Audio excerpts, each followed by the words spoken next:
we, but so is the man to my right, a man who I love dearly. I will be spending way too much time with him on Super Sunday. Right. He joined us right here on the Rich Eisen Show. Pro Football Hall of Famer, 3-time champion, courtesy of Tradezing, joining us here. Michael Irvin. Yes. Good to see you, Michael. Man, it's great to see you. Great to be here, Rich. I mean, Rich, that's the real deal. Yes, and also the we on the set is the actual Vince Lombardi trophy. Go ahead, you can lift it. And if you want, Michael, you want to say hello to an old friend right here? Because I have a few of these. Mine don't look quite like this. Well, this is the real thing. Yeah, this is the real Dilly Willy. I know. This is what I think. I mean, that's how we're rolling right here. I've held up 3 of these.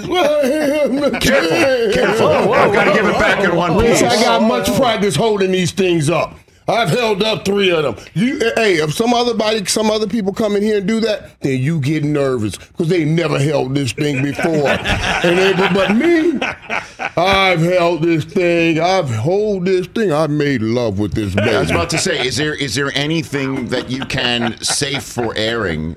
Repeat the conversations that you've had, or you want to have a conversation with the Vince Lombardi Trophy right now? After we won that first one, I laid with the right of my arms like that and kissed her, and we went to sleep just like that one night. Because you dream about it all your life. Since a little kid, you've been dreaming about it. Mm-hmm. And when you finally win that thing, man, it's an amazing, amazing feeling. Somebody's going to have that feeling Sunday. Yes, sir. It's their first Super Bowl, because we don't have many guys that have been here. And certainly, I don't know any really that won a Super Bowl. So it'll be their first and the first opportunity to win one, man. They will have that feeling. That's so crazy for me to know that. Now, last night when we were hanging on the set for 2 hours, Super Bowl opening night together, you were making an analogy about your first Super Bowl journey and what the Bengals are on right now. Right. And I thought to myself, I'm sitting there, I'm like, I never thought I want to do the NFL Network thing forever, and I know you too, and I want to do it forever with you. I never thought I would ever hear from you. You know, the Bengals are kind of reminding me of my first Super Bowl jersey and my first Super Bowl journey, and it kind of does, though, right? And it's so amazing because they're a young team, just like we were then, and everybody thought maybe they were a year away. And they were going up against a Kansas City Chiefs team, because we were going up against San Francisco, who was really a dominating team. So when you get over that hump, it's like, man, we got over that hump. We get in the Super Bowl. They're practicing at UCLA. Let me tell you something. In all my years of being around football, in football, the practice we had at UCLA was the first perfect practice I had ever been a part of. It was a perfect practice. I knew that Wednesday. I said, we're going to spank that ass. I knew it Wednesday. I'm telling you, that was not a ball that hit the ground on Wednesday. I would love, boy, if Cincinnati had one of those kinds of practices, boy, you could run to Vegas. I'm telling you, that thing is serious. If they had that kind of practice, because, and I said, UCLA, man, that's the last time a Super Bowl was out here. And we dominated that game. I don't think it'll go that way for Cincinnati. But this is, Rich, the year of the Tiger. You know that. Everybody's been telling me that. It's the year of the Tiger, the Bengals, the Tiger. So it'll be interesting, man. It will be mind-blowing. Let me tell you something. I said this last year, Rich, and I say it this year. I love this. Go for it. There's no way that if you are the Los Angeles Rams, that you can let this team come in here and win this game. There's just no way. Because it's your field. It's your home field, guys. It's not. You can't control your brain.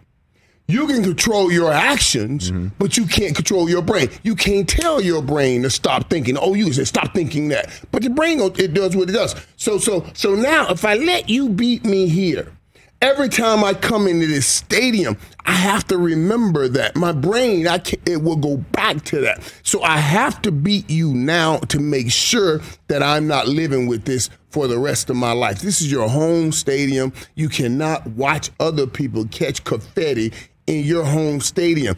all next year, you will be watching that during games. That's all you will see. It's impossible. Whoever has to block Aaron Donald, this is going to be great to watch.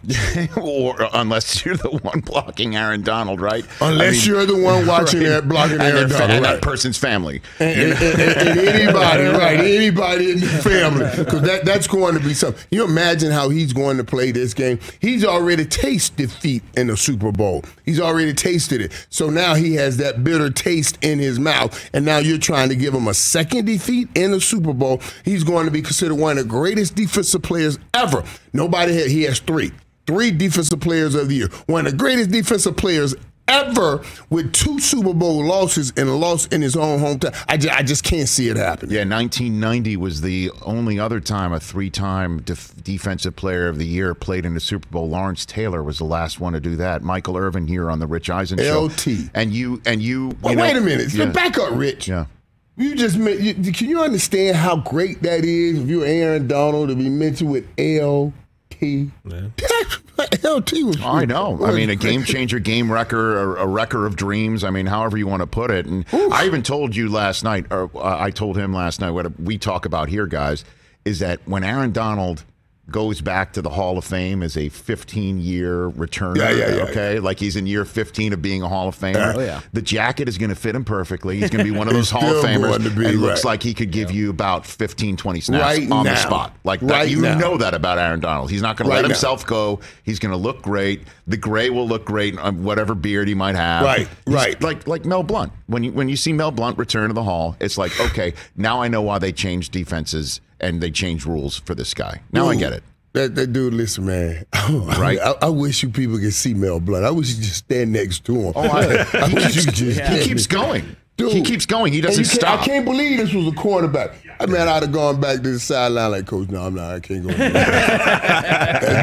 And he wears his cowboy hat now. It makes him even taller. And he's the nicest dude in the world, man. But I can only imagine a little receiver going out there. And I was with Drew Pearson. Drew told me about it. Drew said, man, I used to say, God damn, dude, you're not supposed to be over here. That's how he's a monster, man. And the nicest dude in the world, man. The nicest dude in the world. Michael Irvin here on the Rich Eisen Show. Okay, gents, I'm going to ask you now, Michael, to repeat for everybody here in this audience.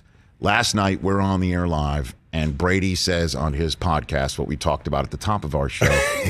He drops 6 days after announcing his retirement. Never say never is what he says. And he's already bored. Okay, and so... No, he's not bored. No, hold on a second. Michael Irvin, you have the floor. He's not bored. He's learning. See, you have this idea, this figmentation in your imagination of what retirement is going to be like. And that's all it is. It's just a figmentation in your imagination. I'm going to go home. I'm going to be able to relax. I'm going to be able to chill all around the house. I ain't going to be able to do it. I'm going to just be... Man, I was home for 1 week, and my wife would say, hey, take out the garbage. I said, what? What do you mean take out the garbage? You want me to put these hands on garbage? I pulled you out the ghetto with these hands. She said, boy, take out the garbage. I'm like, what's going on around here? You know? So now Tom is home for 1 week. He's been the boss in New England. He's been the boss in Tampa for the last 20-some years. And now he's home for 1 week, and he realizes he is not the boss. He is being bossed. And my bishop told me this. He said, when I retire, he said, son, I want to give you the best advice. Because, you know, the divorce rate after a player retires is very high because, you know, it just becomes a problem. A guy's trying to fit back into the house, and they want to run their house. Bishop told me, work your way back into the house. I said, what? Yeah, you got to work. Don't try to come back and run the house. You got to work your way, ease back into the house. I said, I pay all them damn bills. What are you talking about? That's my house. You know, the man in me comes up. I pay all the bills. Yeah, but the house been running fine for the last 20 years without you. So you got to work your way. And that's what Tom is dealing with. He has to work his way back into his own home. So that little figmentation in his imagination of how great it's going to be, it ain't really that great. You know what I mean? Because now you're being bossed around, and 6 days later, Tom came on the air, he was like, man, I had 5 days of this. Never say never. Ain't no telling. And that's only 5 days. Wait till we get to 5 weeks. Or 5 months. I may not even get to 5 months. It may not even get to 5 months. See, now that's the thing, too. That, by the way, imagine being a host on live television and having this as the immediate first thought. Fantastic. So, how does it work now? What if he's got a touch of the Favre in him? You know what I'm saying? And then all of a sudden, like what? Obviously, he's under contract to Tampa. So that's where he would go back. But first, he got to have that rocky conversation. You know, like he had with Adrian. You know, baby, I've never asked you to stop being a woman. You can't ask me to stop being a man. I need to get this out of me. I need to work this out of me so I can come home and be the best me for you. I just need to play 10 more years, baby, and then I'll be done. That's all. You have to say something like that, you know, because it's real, man. This thing is real, man. Leaving football is real. It is, I know. It is real. Well, I can't get it out of your system, but I just found that, I found it, you know, amazing that he would say that, because now that does leave the door. If you're Bruce Arians and you hear that, you're calling him every day to check on him. If you're Jason Light, you're calling literally every day. How's it going on? What's up, buddy? Yeah. Just checking in, Tom. Just checking in. When you're trying to catch him right after they've had a little bit of an argument or discussion. And he's hot. You know what I'm saying? You want to catch him. Hey, what's up? I don't know, man. God almighty. What's going on, man? Is Giselle in the room? Right. He was working out last week at UCLA. That's right. He was here. Exactly. He was here. It's something to this, man. It's something to it. Let's just keep watching this thing. Yeah, you're too much, man. Something to it. I would love to see him come out, come out like the Willis Reed and save Tampa late in the season or something. Who's Tampa going to have a quarterback? You see what I mean? You never know, because they still have his rights. So they're not giving that up to anybody. They're like, listen, buddy, you retire. You put up the bat signal. You bring Gronky back, right around a 3-4 start.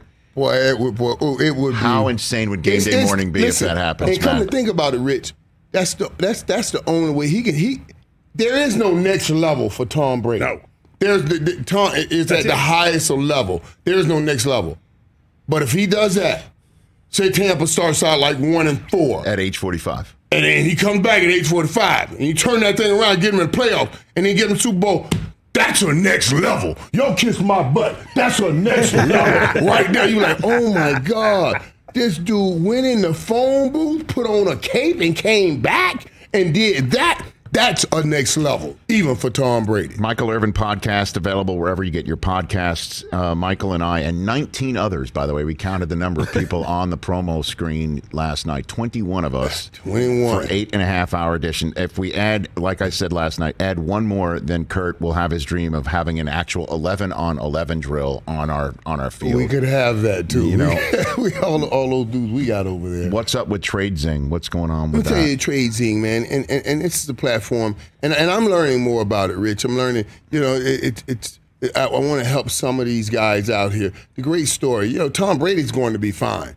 Tom has enough stacked in the bank. He's going to be fine. But when I talk about leaving this game, it's also so difficult because you leave the game and you're dealing with the pain of leaving the game, but you're also dealing with the pain of your finances not being right. And a lot of things are coming out here. You got to see all these NFTs and crypto and all that. Mm-hmm. I don't understand all of that. Metaverse, I don't understand all of that. So I'm trying to partner with someone to teach me about all of that and then help teach our guys, some other football players, other guys about all of these things so they can have a better way of helping their families down the road. It's about helping my brothers, all my other brothers, all my brothers out here, not just my sisters and brothers. I help them all the time. I wish I would stop helping them so much, but helping my other football brethren have a great soft landing, afterlife after football. That's the most important thing, Rich. We're having a pretty good afterlife. I want more of these guys to have that great afterlife and not keep hearing these stories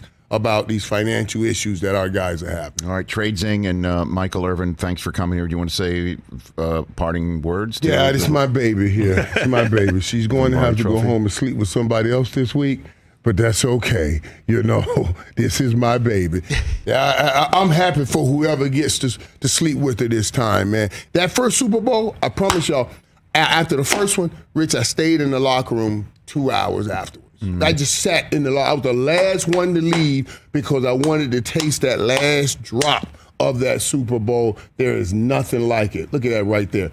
And you don't even see stadiums like that. You know how high that stands It's the is Rose right Bowl. It's beautiful. The San Gabriel Mountains, as the sun sets, there's nothing like it. It was beautiful. And it is a different game. So I'm telling all the Cincinnati Bengals, all those guys that have never played, you think, it's just another game. It will not just be another game. You're going to feel that moment. You hit that field. Bar none, ain't no getting around it. You just better be ready to readjust, refocus, and get back into the game. Love you, Irv. Thanks for coming. Always love you too, buddy. See you Sunday. See you Sunday, if not before. That's Michael Irvin. Sunday forever, too. I mean, you guys just watch the show. Go to sleep, wake up, watch the show. Watch the show. We're going to be right there. It started 5 seconds ago.